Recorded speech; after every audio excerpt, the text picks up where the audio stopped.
Hi friends, ഞാനിന്ന് സേമിയ വെച്ചിട്ട് നമുക്ക് ബ്രേക്ക്ഫാസ്റ്റിനും ഈവനിങ് സ്നാക്കിനും എല്ലാം കഴിക്കാൻ പറ്റുന്ന വളരെ പെട്ടെന്ന് നല്ല ടേസ്റ്റിൽ ചെയ്തെടുക്കാൻ പറ്റുന്ന ഒരു സേമിയ ഉപ്മാവിൻ്റെ റെസിപ്പി ആയിട്ടാണ് വന്നിട്ടുള്ളത്. അപ്പോൾ അതെങ്ങനെയാണ് റെഡിയാക്കുന്നതെന്ന് നോക്കാം. വീഡിയോ ഫുള്ളായി കണ്ട ശേഷം ഇഷ്ടപ്പെടുകയാണെങ്കിൽ ലൈക്ക് ചെയ്യാനും ഷെയർ ചെയ്യാനും സബ്സ്ക്രൈബ് ചെയ്യാനും മറക്കരുത്. കൂടെ തന്നെ സബ്സ്ക്രൈബ് ബട്ടൻ്റെ തൊട്ടടുത്തുള്ള ബെല്ലൈക്കൺ ഒന്ന് പ്രസ് ചെയ്ത ശേഷം അതിലുള്ള ഓൾ എന്നുള്ള ഓപ്ഷൻ ഒന്ന് എനേബിൾ ചെയ്ത് കൊടുക്കണേ. അപ്പോഴാണ് ഞാനിടുന്ന പുതിയ വീഡിയോസിൻ്റെ നോട്ടിഫിക്കേഷൻസ് എല്ലാം എല്ലാവർക്കും കറക്റ്റായിട്ട് ലഭിക്കുന്നത്. സേമിയ ഉപ്മാവ് ഉണ്ടാക്കാനായിട്ട് ഇപ്പോൾ ഒരു പാൻ വെച്ച് 1 ടേബിൾ സ്പൂൺ ഗീയും 1 ടേബിൾ സ്പൂൺ വെളിച്ചെണ്ണയും കൂടെ ഒഴിച്ചു കൊടുത്ത് ചൂടായി വന്നിട്ടുണ്ട്. ഇതിലേക്ക് അല്പം അണ്ടിപ്പരിപ്പും മുന്തിരിയും കൂടെ ഇട്ട് ഫ്രൈ ചെയ്തെടുക്കണം.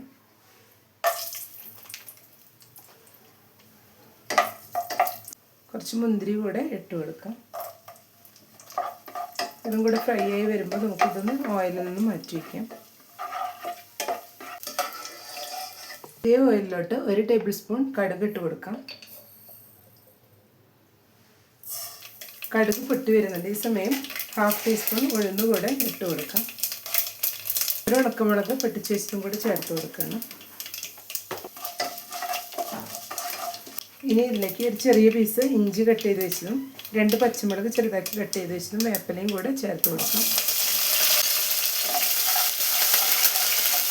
ഇതിലേക്ക് ഒരു സവാള ചോപ്പ് ചെയ്ത് വെച്ചതും കൂടെ ചേർത്ത് കൊടുക്കാം. ഒരു ക്യാരറ്റ് ചോപ്പ് ചെയ്ത് വെച്ചതും കൂടെ ചേർത്ത് കൊടുക്കാം. കുറച്ച് ഉപ്പ് കൂടെ ഇപ്പോൾ ചേർത്ത് കൊടുക്കണം. ഇതെല്ലാം കൂടെ ഒന്ന് വഴറ്റിയെടുക്കണം. ഓവറായിട്ട് മൊരിയിച്ചെടുക്കേണ്ട ആവശ്യമില്ല. ജസ്റ്റ് ഇതെല്ലാം ഒന്ന് ട്രാൻസ്പെറൻ്റായി വന്നാൽ മതിയാവും. ഇപ്പം എല്ലാം കൂടെ വഴറ്റിയെടുത്തിട്ടുണ്ട്. ഇനി ഇതിലോട്ട് നമുക്ക് വെള്ളം ഒഴിച്ചു കൊടുക്കണം. 1 കപ്പ് സേമിയയ്ക്ക് 1.25 കപ്പ് വെള്ളം അങ്ങനെയാണ് ചേർത്ത് കൊടുക്കേണ്ടത്.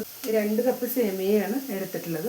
അതിലേക്ക് ഞാനിവിടെ 2.5 കപ്പ് വെള്ളമാണ് ഒഴിച്ചു കൊടുക്കുന്നത്.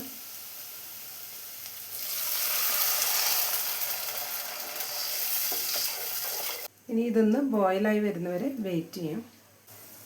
ഇപ്പോൾ വെള്ളം ഇവിടെ നന്നായി തന്നെ ബോയിലായി വന്നിട്ടുണ്ട്. ഈ സമയം നമുക്ക് ഇതിലോട്ട് സേമിയ ചേർത്ത് കൊടുക്കണം. ഞാനിവിടെ 2 കപ്പ് ഫ്രൈ ചെയ്ത് വെച്ച സേമിയയാണ് എടുത്തിട്ടുള്ളത്. സേമിയ എപ്പോഴും ഫ്രൈ ചെയ്തിട്ട് തന്നെ നമ്മളിതിൽ ഇട്ട് കൊടുക്കണം.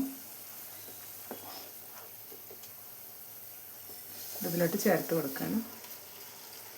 എല്ലാം കൂടെ നന്നായി ഒന്ന് മിക്സ് ചെയ്ത് കൊടുക്കാം. ഇനി നമുക്ക് ഫ്ലെയിം ഒന്ന് മീഡിയത്തിലാക്കി വെച്ചിട്ട് ഇതൊന്ന് മൂടി വെച്ച് വേവിച്ചെടുക്കാം. 2 മിനിറ്റ്സ് ലോ ഫ്ലെയിമിൽ വെച്ചിട്ട് ഇതുപോലെ ഒന്ന് മൂടി വെച്ച് കൊടുക്കണം. ഇപ്പോൾ ഒരു 2 മിനിറ്റ്സ് ആയിട്ടുണ്ട്. നമുക്ക് മൂടി ഒന്ന് തുറന്ന് നോക്കാം. ഇനി ഇതെല്ലാം കൂടെ ഒന്ന് ഇളക്കി കൊടുക്കണം. ഇത് ഇളക്കി കൊടുത്തതിന് ശേഷം ഒരു 3 മിനിറ്റ്സ് ഒന്ന് ഇതുപോലെ ഒന്ന് മൂടി വയ്ക്കാം. അപ്പോഴേക്ക് സേമിയ നന്നായി തന്നെ വെന്ത് വന്നിട്ടുണ്ടാവും. ഇതിലുള്ള വെള്ളമെല്ലാം കംപ്ലീറ്റ് വറ്റി ഇത് കറക്റ്റായിട്ട് വെന്ത് വരണം. മിനിറ്റ്സ് കൂടെ ഇതുപോലെ മൂടി വെച്ച് കൊടുക്കാം.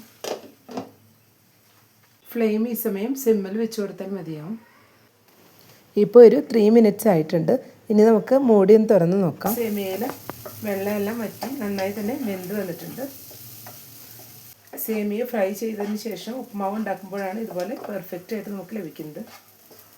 ഇനി നമുക്ക് ഇതിലോട്ട് 1 ടേബിൾ സ്പൂൺ വെളിച്ചെണ്ണയോ അല്ലെങ്കിൽ ഗീ വേണമെങ്കിലും ഒഴിച്ചു കൊടുക്കാം.